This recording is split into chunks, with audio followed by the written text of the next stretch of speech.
Kad se kaže spavaj zlato, Bjanka vikne neću tato, jer čim veče tiho dođe, Bjanku san brzo prođe. Crta kuće, piše slova, bojom farba mnogo snova, kocke slaže do plafona, u glavi joj ideja tona. Hajde Bjanka, svako spava, kaže tata, ali džaba kad san zakuca na oči, Bjanka na noge skoči.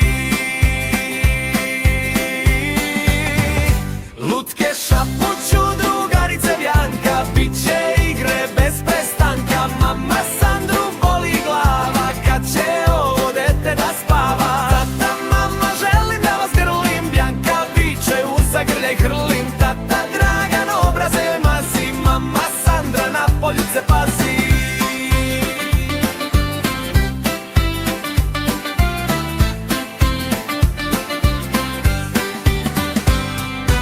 Al kad sanak tiho pade na okice njene mlade, sanja Bjanka snove gleda od šećera i od meda. Probudi se usred noći, na nogice svoje skoči, vodu jastuk odmah hvata, ide pravac mama, tata, tu je san